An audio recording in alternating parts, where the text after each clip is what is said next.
I'm very excited to share this with everybody. This is my new drawing called The Great Awakening, the moment that good triumphs over evil. And I do believe it is coming. And this drawing began in January of 2018, but I'd been thinking about it for at least 2 decades. And I never really realized that I'd be able to try and draw my vision at some point. I never knew what my creative outlet for expressing this moment would be. But this has been a vision of mine, an idea of mine, a goal of mine, a dream of mine to see the world awaken all at once in a beautiful way, in perfect harmony. And since I don't draw very realistically, I don't really kind of want to yet, and especially with this drawing, so I took a symbolic approach and tried to be purely symbolic. So I'm going to get really deeper into it, but first I want to show you how it all began. I'm going to show you a little time lapse, and then I will describe certain parts, but leave a lot open for you. A couple weeks later I will do something very in-depth and get into the immense symbolism, but until then I'm going to keep it brief. But I will explain how the drawing's broken down so you all can read it and solve it on your own. Enjoy the time lapse and a song I made for it.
Alright, now let's take a journey through it, starting with the tongue. We're going to go to the hellish realms first, and I'll just give you a brief overview. You can definitely look at the things and see what's happening, like these people releasing the birds. Remember, this is the moment good triumphs over evil. The guy on the river going back, you can see this guy rejoicing, the animals, all these people separating from their technologies and their addictions, the devil in the corner, very small space.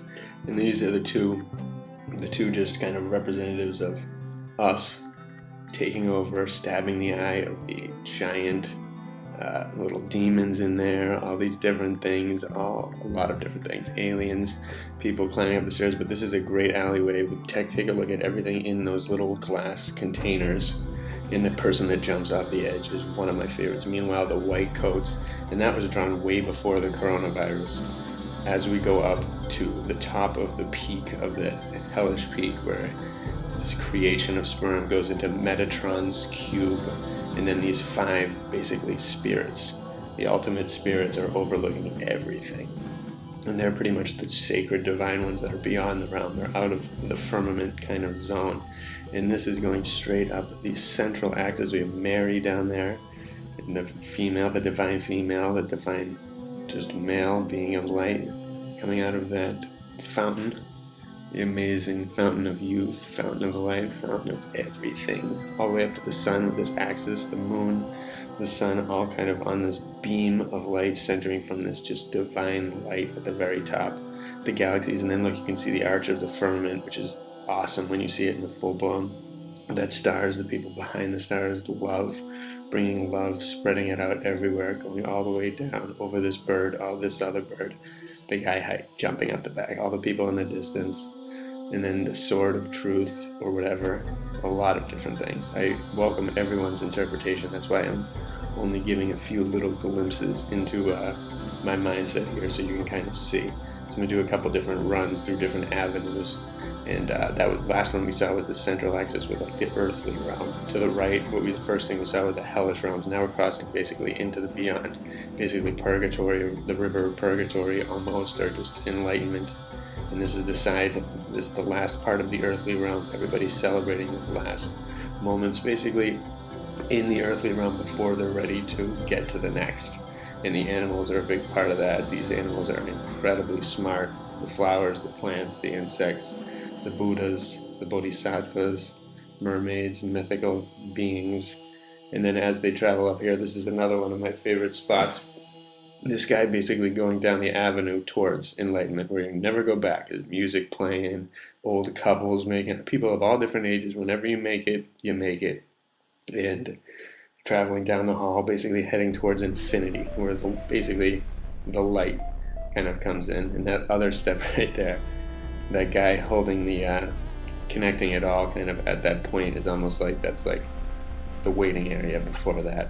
And then you get into this realm, the masterful realm. And this was the realm that basically I ended up finishing during the corona time, because I was stuck at home, and it actually gave me a lot of time to be able to think about this. And this whole part took me took me years, but it took me a couple weeks of serious thought, constant thought, to try and envision it. And I tested out some different ideas, and this one ended up just working. And it actually was somewhat representative of a vision I had once, but the throne being, the crown basically being melted, the light going to everyone, the trumpets, the sacred geometries, the music piercing through the veil of the sky, reality, the obelisk, the ancient buildings. There's so much here, the harp, the magician, and a lot more. So I recommend everyone really take a look, and if anyone decides to get the actual print, you will not regret it. There is a lot to see here. It will take people, I swear, it will take people hundreds of years of dissecting this to figure out what it means in every single aspect. And as well, there's a lot of subconscious that goes into it on my end. So I will discover things and different connections. Like, definitely take a look at the way the shapes, when you see the zoomed out version, take a look at the way different angles meet, the way different things are connected on particular lines, particular like kind of divine things, symmetries between each side, but also of the realm. And this is just my favorite part. One of my favorite parts. Just this represents something just uncanny, beyond all realms The 5 elements, essences, senses, they're all kind of represented there. The 2 closed eyes, one's internally love, open-eyed, and the other one's getting ready to get a pupil, the other one's staring right into the absolute perfection of what we will know someday, but not yet. But basically there's a lot of different realms represented here, from the reality to the metaphysical to the dream to the symbolic and to beyond. And I encourage everyone to really take a good look. And this is, again, I just got to show this part. I love this part. It really shows the perspective of the whole drawing, because this person had quite a journey till that moment. And remember, when you're looking at this, this is the moment that good triumphs over evil. And it will happen, and I do believe there's divine beings watching over our side, protecting us, keeping things right. This evil, again, is so manufactured, it costs so much money, it's people have put so much effort into it, but being good is immediate and it's free and it's perfect. And I really feel like everyone can latch onto it if the media and everyone else got on our side, or if we just eviscerate them, create a new media, and just make this happen. We have to figure out a way to spread the mentality of the Great Awakening, the Renaissance, universal harmony, perfection, and then everyone will just want it. And we can do it. I really, really believe we can. We have the means of sustaining ourselves, I believe, a lot more billions of people. So there's no need for any type of population control. Every animal, every human can be blessed and live a divine, amazing, incredible life. And we will conquer this evil that's here.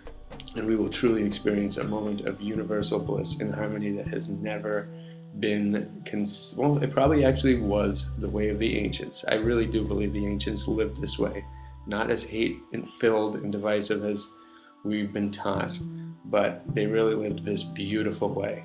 And it's just the way we got to bring it back. It's time. We all have the internet, we all have the ability to connect. There's a lot of evil forces going against us, but again, they're not very creative, and we're a lot more beautiful. And there's a lot more of us, 7 billion plus strong and growing every second as they dwindle and dwindle, and will hopefully end up just being removed of their things, and maybe even they will just awaken. And I really pray for everyone to, even if the top scum of the earth were to awaken, and then just really, that is what should happen. And if they don't, that's their call. But everyone has the right to, the ability to seek enlightenment. We are such magical beings that it's overwhelming.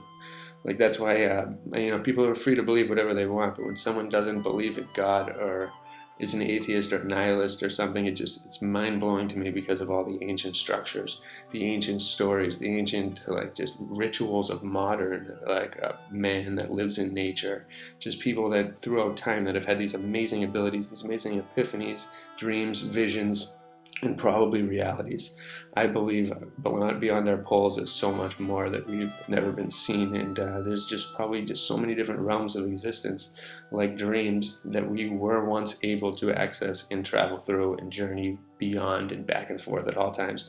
Our bodies have the abilities to receive all these different dimensions and see all these and feel them, and probably have some new senses we've never even fathomed, or maybe we've gotten a little hint of it at some point, but just a little glimpse.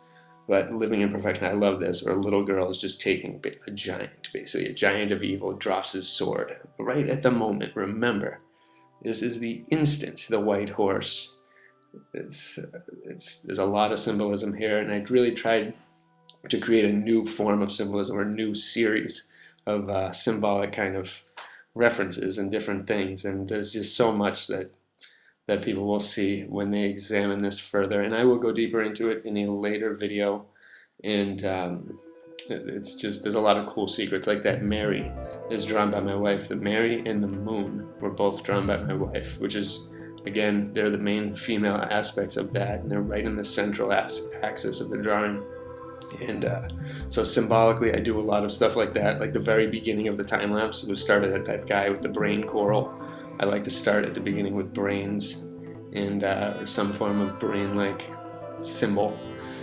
But there's a lot of different things to uncover. This is 2.5 years of just kind of me really thinking about this moment, meditating on it, and journeying through it visually.